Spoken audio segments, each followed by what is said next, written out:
Hello सबैजनामा नमस्कार। हामी आज के पकाउँदैछौँ आयान? हामी आज चिकन बिरयानी बनाइरहेका छौँ। हामीलाई चिकन बिरयानी बनाउनको लागि तेजपत्ता चाहिन्छ, अलैँची चाहिन्छ, मिक्स मसला चाहिन्छ, गरम मसला भयो भने गरम मसलाको पनि प्रयोग गर्न सकिन्छ। त्यसैगरी यो मजाले हामीले मासुमा आफूलाई यो सबै चाहिने चिजहरू सुरुमा मिक्स गर्नुपर्छ।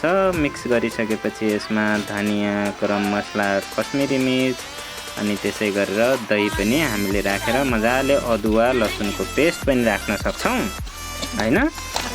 अनि त्यसपछि यसलाई मजाले मिक्स गर्नुपर्छ। तपाईले यसलाई दही राखेर मिक्स गर्ने अनि त्यसपछि यसलाई हामी 5 मिनेट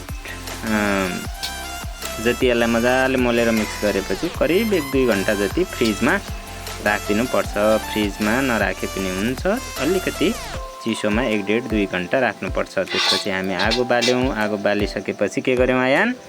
हामीले यहाँ प्याजलाई चाहिँ फ्राई गर्छौँ। यो चाहिँ पछि त्यो बिरयानीमा मिक्स गर्नको लागि चाहिन्छ है। अब हामीले तेल राख्यौँ। यसमा चाहिँ हामीले पछि बिरयानीमा चाहिने प्याज फ्राई गर्दैछौँ। मजाले प्याज फ्राई हुँदैछ। अब यसलाई एकदम मजाले रातो नहुँदासम्म चाहिँ हामीले फ्राई गर्ने हैन। फ्राई गरिसकेपछि अब रातो भइसकेको छ। अब हामी यतातिर चाहिँ पानी राख्छौँ। यो चाहिँ यसमा अब हामी भात पकाउँछौँ हैन। यसमा चाहिँ राइस पकाउँछौँ। नयाँ गरे लाग्यो न बेल गरे चाहिँ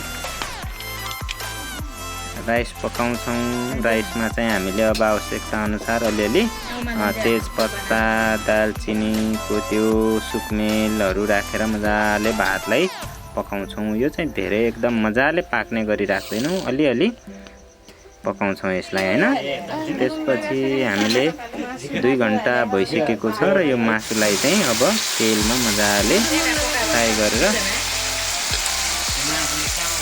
तातो रहेछ, तातो छ।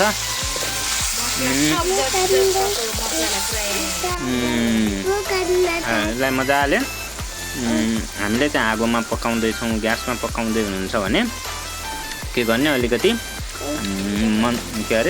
मधुरो चाहिँ आगोमा यसलाई पकाउनु होला। त्यसपछि अब मजाले हाम्रो भात पनि पाकिसकेको छ, मासु पनि पाक्यो।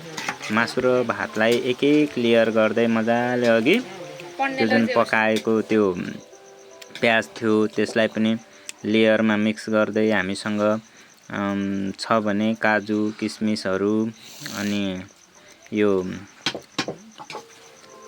धनिया भयो अनि गाजर भयो, यसलाई पनि ट्याक्क राखेर एक लेयर चामल, एक लेयर मासु गर्दै मजाले यसलाई पकाउन सक्छौँ। र यो पाकिसकेपछि एकदमै यसलाई 5देखि 7 मिनेटसम्म फेरि यसलाई बन्द गरेर के गर्नुपर्छ, यो मधुरो ग्यासमा चाहिँ थोरै पाक्न दिनुपर्छ। हामीले पकाउन राखिसकेका छौँ। अब चाहिँ एकदम रेडी भइसकेको छ।